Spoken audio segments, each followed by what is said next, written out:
오늘 이 말씀은 아주 로마서의 클라이막스입니다. 어떤 것도 우리를 그리스도의 사랑에서 끊을 것이 없다. 굉장히 그 자체로 벌써 여러분들 마음속에 뭔가 던지는 게 있을 것입니다.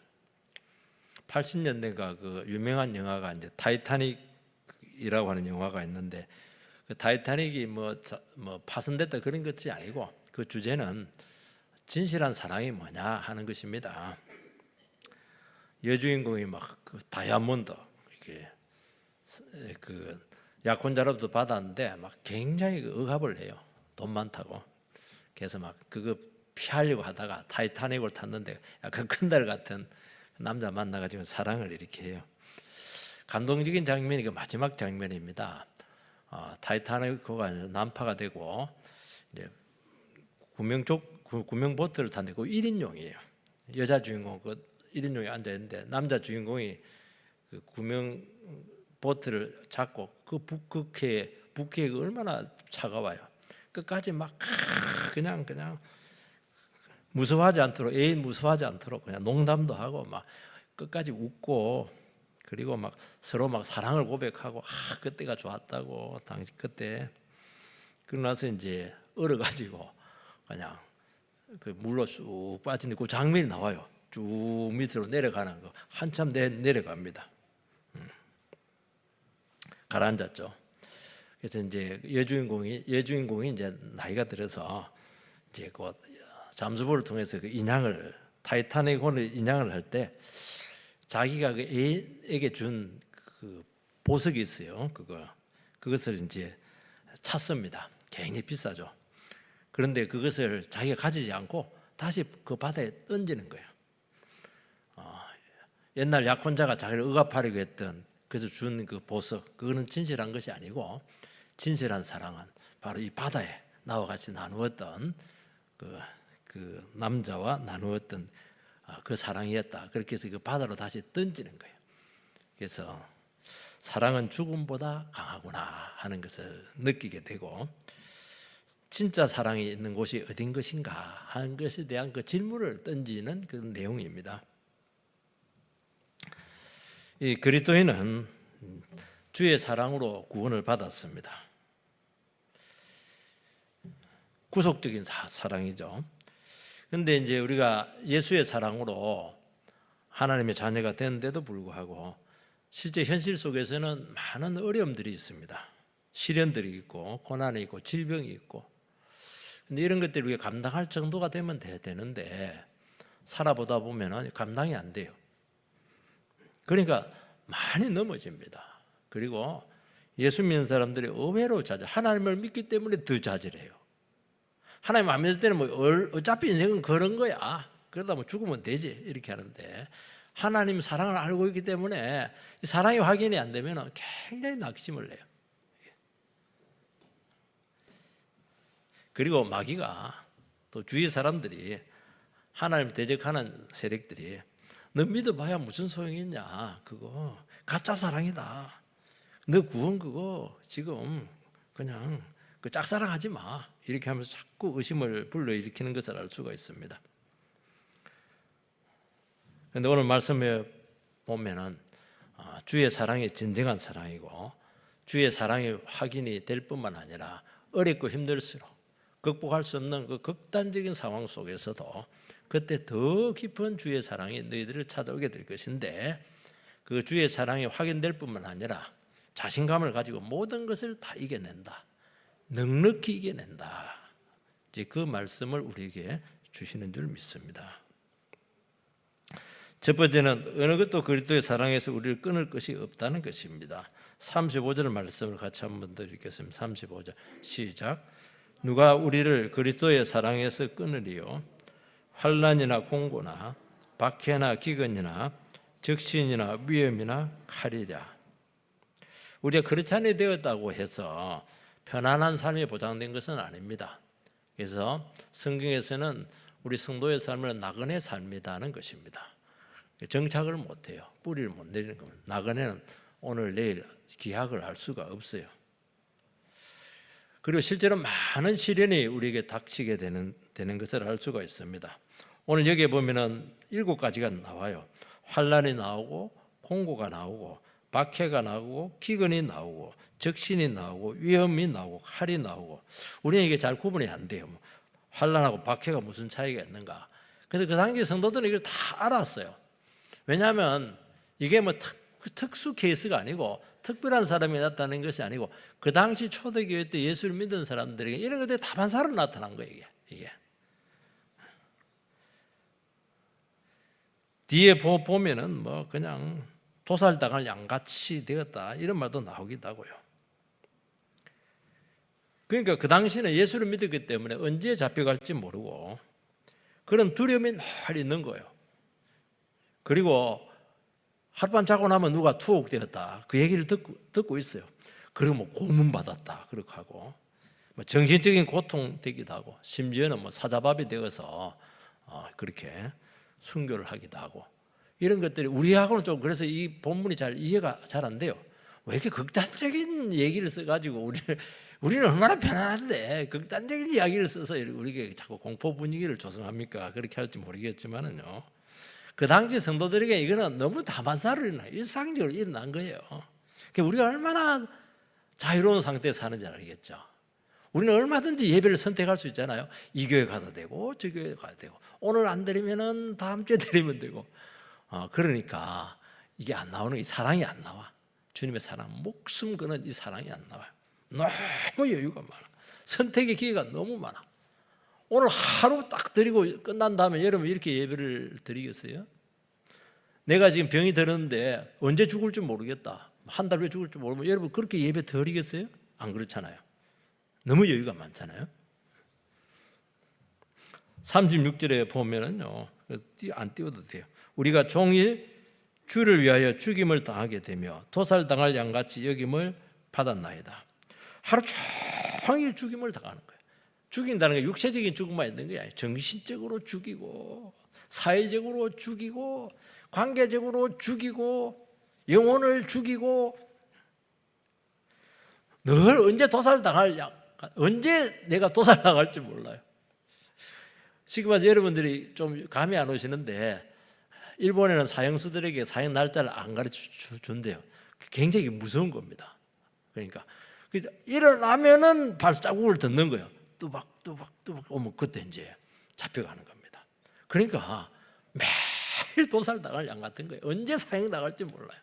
이제 그것을 그 사형수도 아닌데 예수 믿었기 때문에 이런 그 고통을 언제 그냥 잡혀서 그냥 순교당할지 모르니까요. 오늘날 우리는 축복의 시대에 살고 있고 초대교회 같은 이 시련이 없습니다. 그렇지만은 강도와 모양은 다를지 모르겠지만은 우리는 신앙을 가졌기 때문에 알게 모르게 다양한 어려움들을 겪고 있어요. 왜냐하면 우리는 이제 세상의 자녀가 아니잖아요.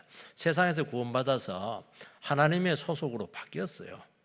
소속이 바뀌었다고 하는 건 세상은 우리하고 안 맞다는 거예요. 세상을 우리 이상하게 여기고 있다는 거예요. 우리를 이해를 못 해줘요.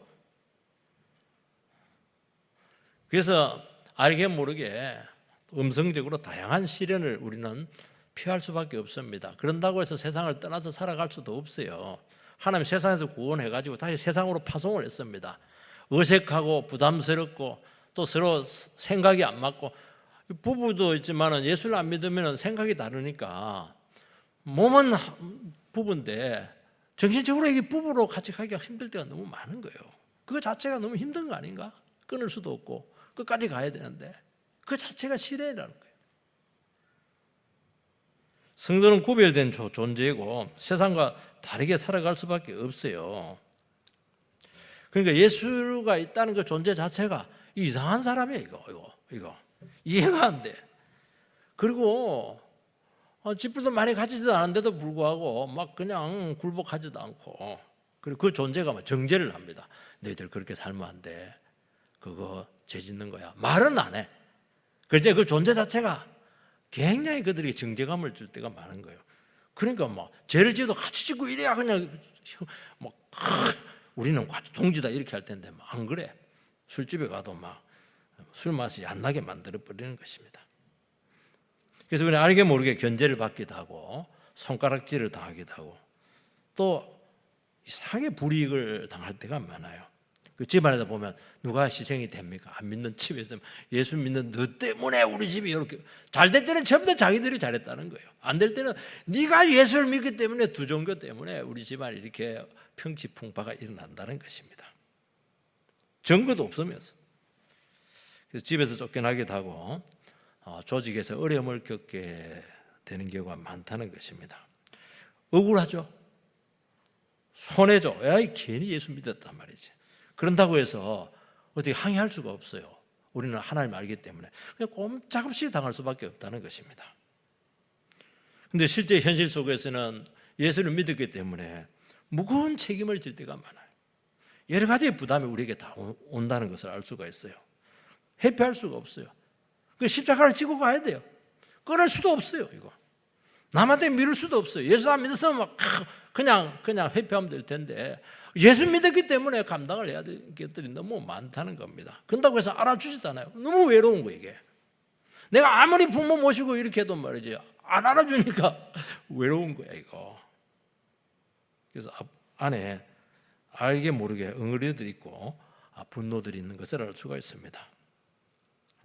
또 생각지도 못한 실패를 겪기도 하고 시련을 당하기도 하고 또 사고를 겪는 것을 알 수 있습니다. 이런 상황이 것을 말씀하고 있는 거예요. 오늘 말씀에 보면 그 어떤 것도 주의 사랑을 이길 수가 없고 주의 사랑으로 전부 다 넉넉하게 극복을 한다고 우리에게 약속하고 있는 소망의 말씀이 될 줄 믿습니다. 누가 우리를 그리스도의 사랑에서 끊을 수 있으리요? 우리입니다. 우리가 누구예요? 우리 택함 받은 성도들입니다. 이렇게 어려움을 당한 이런 사람들은 특별한 능력이 있는 성도, 모세처럼 특별한 사명을 감당하기 위해서 한 게 아니고 평범한 우리 모두를 이야기하는 거예요. 우리가 어떤 사람이면 연약하잖아요. 우리 쉽게 넘어지잖아요. 의심 잘합니다. 예수 믿는 사람도 의심 굉장히 많아요. 여러분 성경 말하면 편지 중에 걸립니다. 이런 가운데서 끝까지 예수만 믿고 갈 수 있겠는가? 스스로에 대해서도 반문하게 돼야 되는데 자신이 없는 거예요. 내가 이렇게 하다가 신앙을 떠날 수밖에 없지 않을까? 베드로가 멀리 있지 않다. 나도 베드로처럼 예수님 부인하면 어떻게 하나? 죽음 앞에서 한 번씩 어릴 때 순교 갈 때 이렇게 합니다.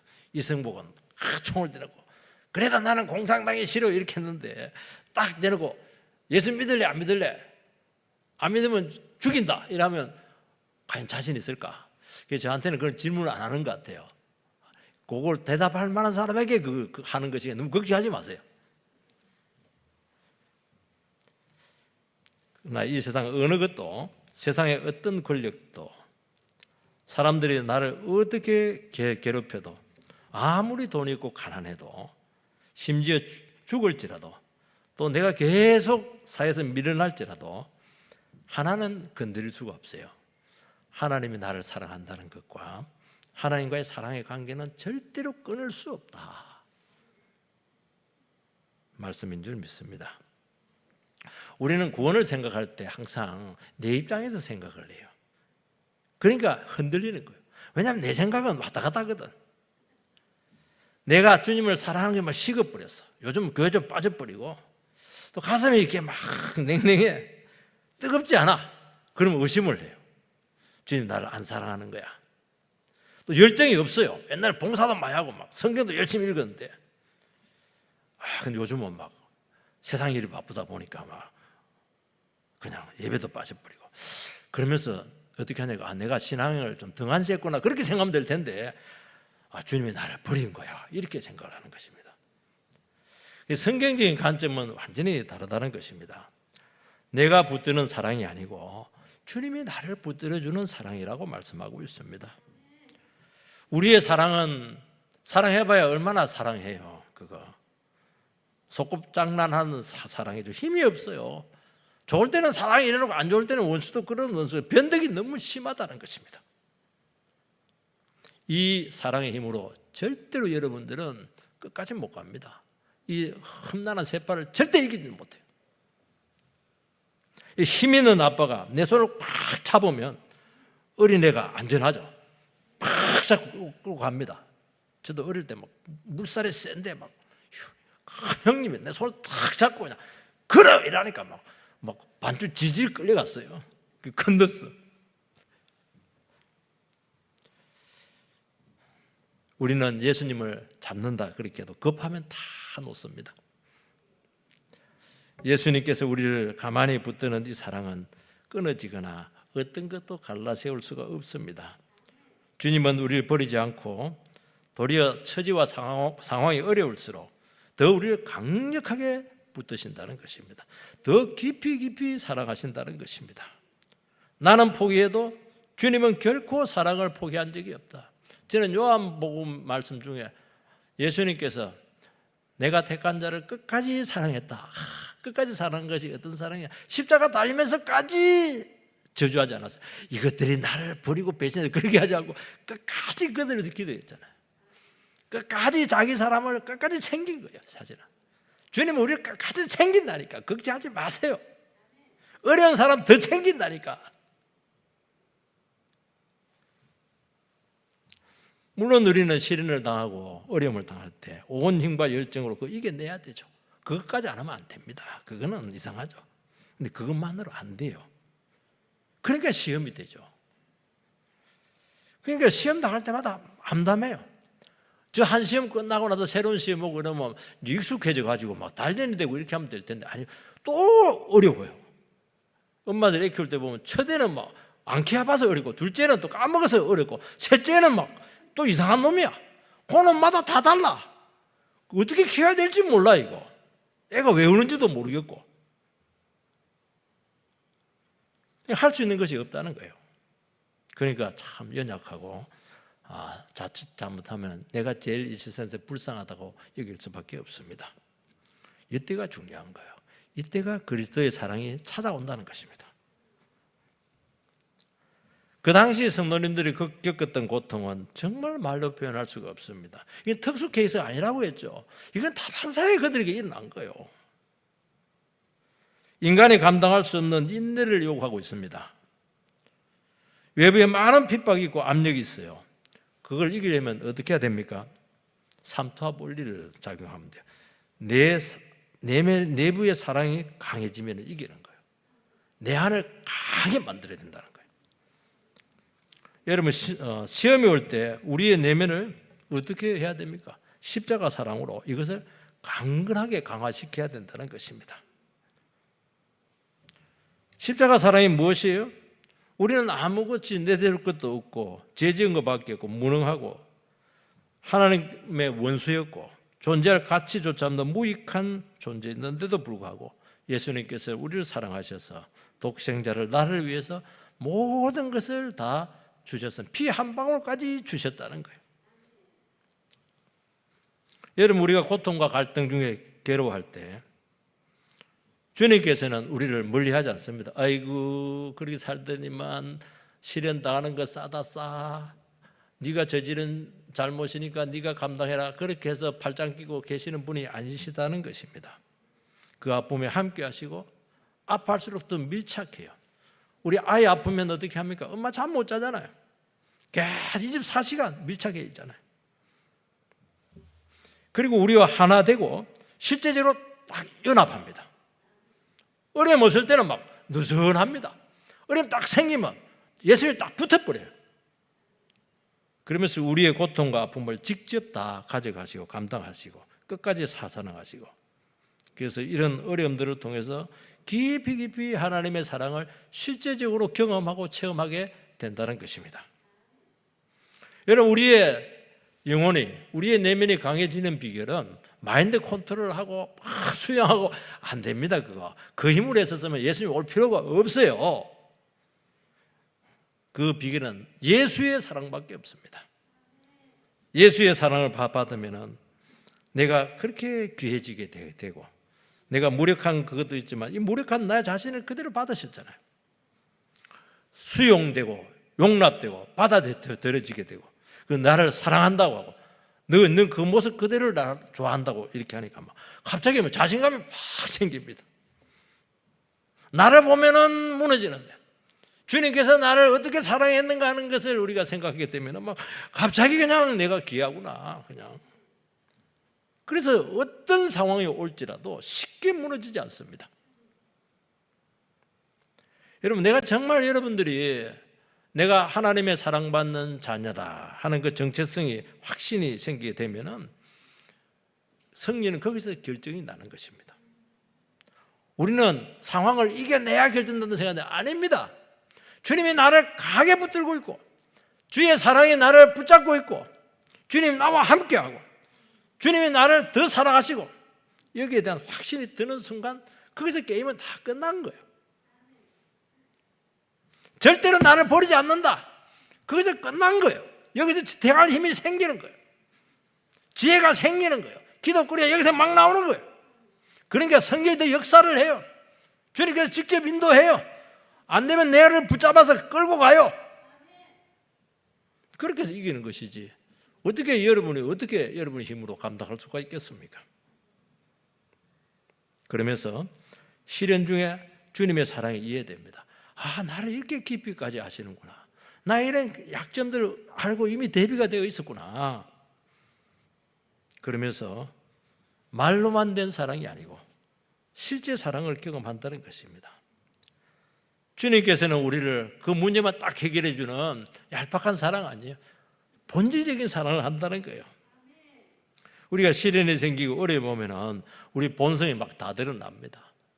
우리 기질이 드러나고 막 별것 아닌 가지고 막 화를 내고 집어 던지고 막 그냥 막 복수심이 올라오기도 하고 과거의 상처가 올라오기도 하고 열등감이 막 생기기도 하고 잘 나가는 사람 보면 막 그냥 뭐 활딱지가 나고 막 그냥 막 적나라하게 자기 자신의 모습이 드러나요.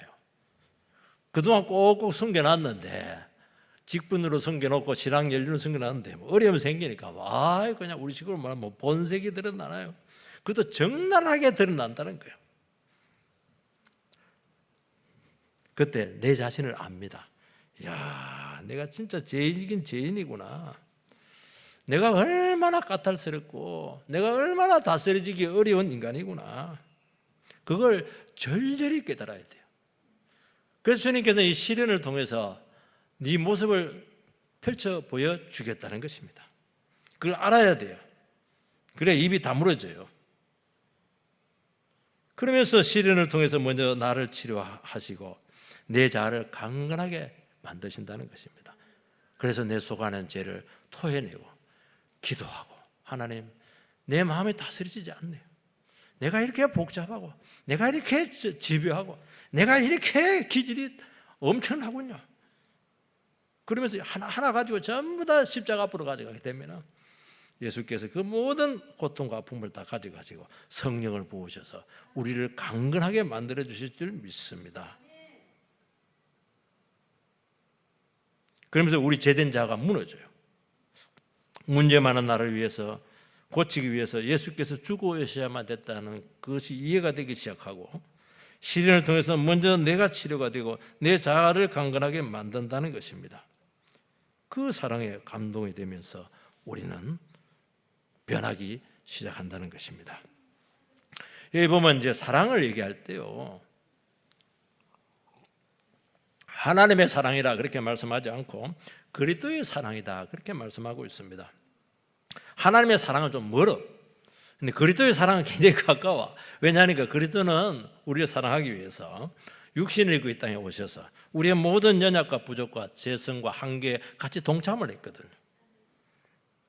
그래서 예수님께서는 우리의 모든 부분을 다 같이 체휼을 하신 분이세요.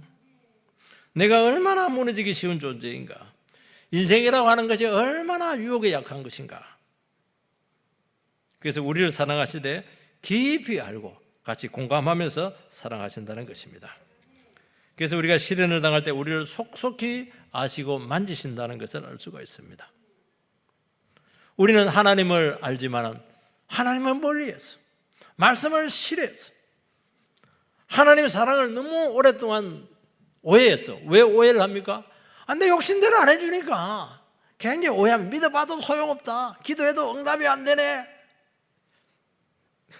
이렇게 하는 거예요. 이거 그동안 얼마나 하나님께서 나를 참으시고 사랑했는지 전혀 깨닫지 못하고 있었던 것입니다. 그동안 얼마나 관계가 어긋나 있었던가 하는 것을 알지 못했어요. 왜냐니까 내가 잘못한 게 없는데 왜 하나님 나를 이렇게 어려움을 겪게 하냐고, 그 비뚤어진 마음을 갖고 오랫동안 신앙생활을 했잖아요. 그런데 어려움을 딱 당하면은 그게 다 보입니다. 내가 보여요. 이야, 참, 그때 예수님께서 네 모습 봤지? 내 너 그 모습 때문에 십자가에 달린 거야. 이해가 돼? 이해가 됩니다. 그때 뭐라고 하냐니까 주님이 오라요. 나는 다 틀렸어요. 나는 다 걸러먹었어요. 그러면서 주의 사랑이 밀려오는 것입니다. 내가 너를 내쳤어? 내친 적 없잖아. 나는 다 주었잖아. 그 모습 갖고 되겠어? 이렇게 하면서 감동이 오는 거예요. 그러면서 그 사랑이 가슴에 하나씩 하나씩 새겨지는 것입니다. 다 끌로 막 새깁니다. 사랑이 막 박혀. 그게 사랑의 포로가 돼버려요. 이 사람을 누가 건드려? 이 사람을 극복할 수 있는 게 뭐가 있겠어요? 우리는 시련을 어떻게 극복하느냐, 여기에 초점을 맞추고 빨리 끝나기를 원하는 것입니다. 그러나 주님께서는 결과 이전에 우리가 얼마나 하나님과 가까워졌고 하나님의 사랑의 관계로 돌아왔는가, 거룩해졌는가, 이런 것들을 굉장히 중요히 여긴다는 거예요. 우리는 그 어려운 상황들만 보는데 주님은 그렇지 않다는 거예요. 고난이 끝이 나든지 길어지든지 짧아지든지 강도가 크든지 작든지 이미 주님의 사랑으로 붙어버리면 이미 모든 것은 승리예요. 모든 것은 열매예요. 이는 변화는 주님의 사랑만이 할 수 있다는 것입니다. 두 번째, 구체적인 시련들이 나옵니다. 35절 말씀을 다시 한번 더 읽겠습니다. 35절 시작. 누가 우리를 그리스도의 사랑에서 끊으리요? 환난이나 공고나 박해나 기근이나 적신이나 위험이나 칼이라. 일곱 가지 어려움들이 나옵니다. 첫째, 환난입니다. 환난은 원래 뜻이 뭐냐니까, 어릴 때 아마 여러분 도리깨질 하신 분들이 있을 거면 도리깨 막 깨 같은 거, 그 다음에 뭐 보리가 나르고 뭐 팍 도리깨질 이렇게 하는 게 했죠. 저는 참 많이 했어요. 그 어려워요. 이거 다 돌려서 치는 거. 그런데 막 너무 좋아. 탁 이렇게 하는데 막 우지직 하면서 막 그냥 깨알이 나오는데요. 참. 신자를 딱 눕혀놓고는 막 그냥 도리깨로 찰싹 그냥 얼마나 호되게 다른지 몰라요. 이게 환난입니다. 환난은 외부 환경에서 오는 누구에게나 올 수 있는 이런 시련들이죠. 갑자기 태풍처럼 우리에게 생각할 겨를도 없이 오기 때문에 막아낼 엄두를 내지 못해요. 오니까 당하는 거예요. 엎어프 하다 보니까 이제 시간이 지나버렸어. 순식간에 당하는 거예요. 왜냐하면 우리는 이런 현실을 인정을 안 하거든. 이런 일이 내 인생에 올 수가 없다고 생각하는 게 전혀 대비가 안 돼 있어. 내가 무슨 죄를 지었던 거야? 막 의심을 하고 주님 의심하고 막 그때 원망이 막 많아지는 거예요. 그러면서 믿음의 바닥에 싹 들어가요. 그냥 도리깨로 착 치고 이러면 껍질이 다 벗겨져요. 그러면서 환난보다 더 크신 하나님을 알게 되고 믿음이 단단해져요. 그걸 알곡 신자로 딱 바뀝니다. 왜냐하면 환난 중의 역사는 살아계신 주님을 만나게 되면서 하나님의 섭리를 경험을 하는 거예요. 이게 뭐냐니까 환난 가운데 주의 사랑이 만들어내는 작품이에요. 두 번째는 공고입니다. 공고는 이 좁은 방이다, 그런 뜻을 가지고 있어요. 제가 신혼 때 막 처음에 괜찮은데 애가 태어났는데 막 9평인가 11평짜리에 살았던 것 같아요. 어느 아침 목사님 와가지고 여기 살면은 우울증 걸려. 저는 몰랐어요. 근데 그 얘기 듣고 나서부터 우울증 오더라고. 갑자기 그 집이 막 그냥 답답해지는 거야. 왜냐면 내 방 조그마한 방인데 그 잠잘 때는 의자를 책상 위에 올려놓고 발은 책상 속에 집어넣고 그 자야 되거든. 그때부터 뭐 분리대가 없으니까 옷 같은 걸 전부 다 벽에다 걸어 놓으니까 그래서 빨리 탈출해야 되겠다 싶어가지고 좀 그런 생각이 있었어요. 우울증 온다는 것을 알았습니다. 이게 좁은 감옥에 갇힌 것 같은 행동의 제약을 받는 것인데 미칠 것 같은 심적인 고통이 서서히 다가온다는 거예요. 넓은 공간에서 서서히 쪼여오기 때문에 얼마든지 대비할 수 있을 것 같고 극복이 될 수 있을 것 같은데요. 아닙니다. 안 됩니다. 점점 좁아져요. 그리고 막 움직일 틈이 점점 없어져요. 점점 해결 기미는 없어져요. 세상에 갇힌 것처럼 답답하고 돌파구가 없어요. 남자들 군대 갔을 때 훈련소 들어가는 순간 답답해져요. 괜히 들어왔다 군대 이렇게 하는 거 똑같아요. 건강이 나빠지기도 하고 죽음을 생각하기도 하고 좌절하는 것입니다. 믿음이 약해지는 것입니다. 그런데 참 놀라워요. 그때 주의 사랑이 또 옵니다. 그래 마음이 뚫려. 내 안에 넓어져.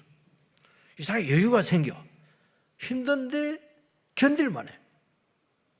그래서 이 공고를 한번 통과하면은 이 사람은 어느 자리에 갔다 나오고 어떤 답답한 위치에 있더라도 막 숨 막힐지라도 여유가 있어요. 넉넉해져요. 예백이 생기는 것입니다. 주의 사랑이 이렇게 강력한 거예요. 주의 사랑만 있으면 3평짜리에도 살아갈 수가 있어요. 여러분 사랑이 없으면요 50평짜리에서도 숨막혀 못 삽니다. 여러분 사랑은 어떤 좁은 공간도 답답한 도 전부 다 뚫어낼 줄 믿습니다. 밖에는 사람으로 도는 고통입니다. 여러분 우리에게 오는 고통은 3가지예요. 첫 번째는 경제적인 어려움입니다. 돈이 없으면 힘들어. 가난하면. 두 번째 병이에요. 병은 왜 무섭냐니까 죽을 수가 있어요. 그런데 제일 힘든 게 뭐예요? 사람으로부터 고통당하는 겁니다. 미움당하고 노골적으로 비난당하고 험담 듣고 뒷담화 이러면서 이게 그냥 여러분 딱 폐쇄된 공간에서 조직 같은 데서 위에서 여러분들을 공격하면 못 견딥니다. 견디지 못해요. 정신적인 고통을 주고 신앙을 버리도록 막 괴롭히는 것이죠. 권력자를 앞세우면 생명이 위태롭습니다. 그 당시 화형, 십자가형, 사자밥. 그러니까 믿음이 약해지거나 배교할 수밖에 없어요. 그러나 놀랍습니다. 주의 사랑이 그때 임하게 되면 무슨 깨달음이냐? 너희들이 할 수 있는 것은 나에게 육체적인 고통은 줄 수가 있다. 그렇지만 영혼은 절대로 나를 죽일 수가 없다. 이 믿음이 딱 생기는 거예요. 주님이 나의 사랑을 막 그냥 부어줘요. 그러면서 영혼이 막 살아나요. 순교자 앞에서도 막 할렐루야 이렇게 하면서 기도해주고 내가 죽긴 죽는다마는 너희들 그렇게 살면 안 돼. 정죄 딱 해버리고 말이지. 영혼은 막 더 살아나는 거예요. 더 기도가 살아나고 더 신앙이 살아나고 내가 이 신앙 여기서 무너지면 안 되는 거야. 내 신앙 양심을 지켜야 돼. 이런 것들이 막 생기는 거예요. 일제 말에 신사참배를 거부하고 처녀의 몸으로 6년 동안 옥고를 치는 아마 안희숙 사모님 죽으면 죽으리라 아마 유명한 책이 있죠. 그때 거기서 무슨 구절이 나오냐니까 주를 위해서 나는 죽으려고 했는데 뜻을 이루지 못해서 너무 섭섭해서 그냥 몹시 울었다 그 얘기를 합니다. 우리 생각과 반대죠. 감옥에서 얼마나 사랑을 체험했겠어요. 그리고 그 주 옆에 죽어가는 순교자들을 많이 봤어요. 그 순교자들을 바라보면서 불쌍하다 그게 아니고 와 주님이 어떻게 저 순교자를 저렇게 살아가시는 걸 진짜 생생히 봤다는 거예요. 자신도 그 어떠한 사랑으로 사랑하셨는지 나는 순교자는 안 될지 모르겠지만 그 감옥 속에서 하나님 나를 얼마나 사랑하셨는가 하는 것을 그게 기록을 다 해놨잖아요. 그 제목이 죽으면 죽으리라. 죽으면 죽을 각오하니까 이렇게 나오는 거예요. 영혼은 막 살아났잖아요. 이거.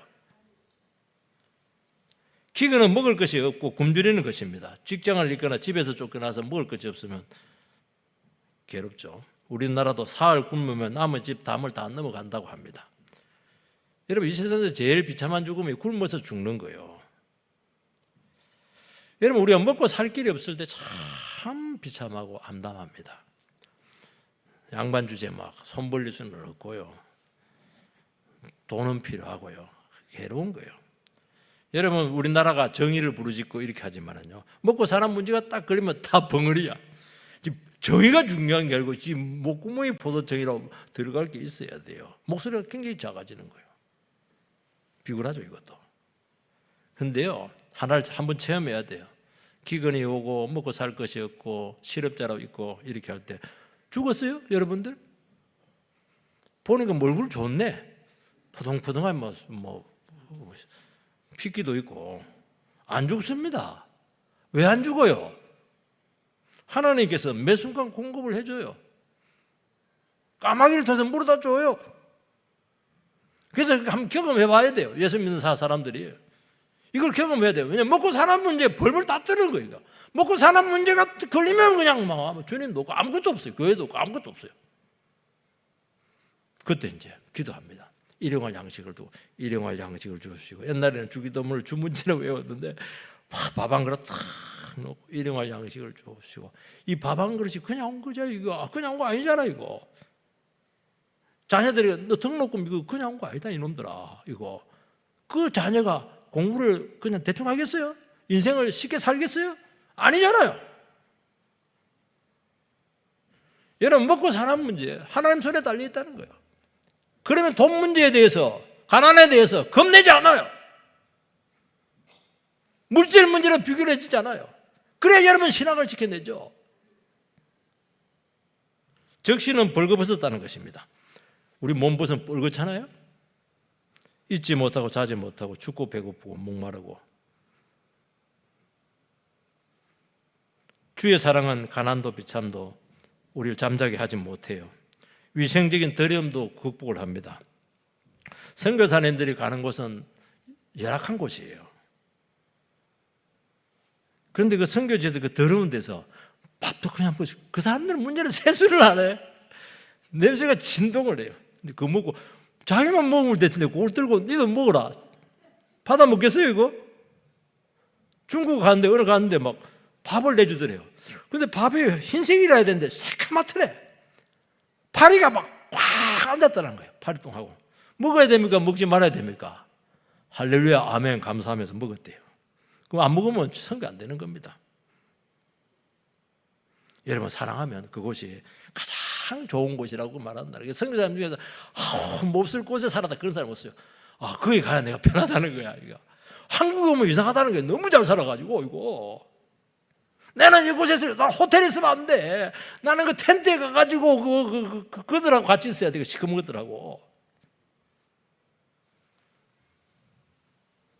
여러분 엄마의 사랑은요 자녀의 똥걸레를 기쁘게 압니다.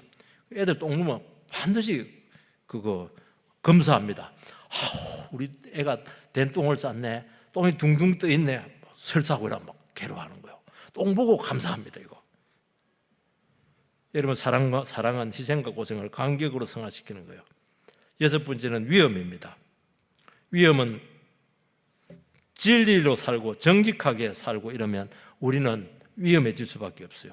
왜냐하면 우리 타협을 안 하니까. 위협을 받는 거예요. 그래서 우리는 말씀 때문에 신앙 때문에 스스로 위험을 자초하는 인생이 될 가능성이 참 많아요. 왜 세상은 타협을 해야 되거든. 그런데 우리는 신앙양이 때문에 타협을 못해요. 주님 때문에 당하는 그런 위협은 위대하다는 거예요. 그래도 주님 살아계시기 때문에 주님 없으면 상관이 없어. 주님이 나를 판단하고 있고 주님께서 나를 인정하고 있기 때문에 이게 하나님의 뜻이기 때문에 나는 하나님의 뜻을 쫓겠다. 그게 위대하잖아요. 그렇게 해서 위험이 오는 것은 좋은 것이죠. 그러면서 주님의 섭리를 체험합니다. 그 사람들이 나를 죽일 수 있어요? 못 죽입니다. 주님께서 허락을 해야 죽이는 거예요. 기가 막힌 우물에서 빠져나온다니까요. 구원을 받는다니까요. 그러면서 죽고 사는 것도 내 손에 달리는 것이 아니구나. 나는 끝까지 말씀 붙잡고 신앙 양심을 지키고 끝까지 나는 가겠다. 이래야 믿음을 지켜내지 않겠어요 여러분들? 사명 감당해내지 않겠어요? 마지막은 칼이에요. 칼은 죽음 그 자체예요. 인간은 죽음 앞에서 약해요. 나라도 팔아먹고 가족도 배신하고 사랑하는 사람도 버리는 것이 죽음이에요. 순결과 지조를 버리고 한없이 연약해질 수가 있다는 것입니다. 주의 사랑은 죽음보다 강할 줄 믿습니다. 오늘 우리가 여러 가지를 살펴봤는데 우리의 답은 그리스도의 사랑이에요. 여러분 주님의 사랑을 받고 있으세요? 비관하고 있지 않으세요? 스스로에 대해서 절망하고 있지 않습니까? 아닙니다. 주의 사랑이 막 차고 넘쳐야 될 줄 믿습니다. 그러면 모든 것을 이겨낼 뿐만 아니라 주의 사랑에서 끊을 것이 아무것도 없는 줄 믿습니다. 그런 사랑이 확인되기를 주의 이름으로 축원드립니다. 기도하겠습니다. 살아계신 하나님 은혜를 감사를 드립니다.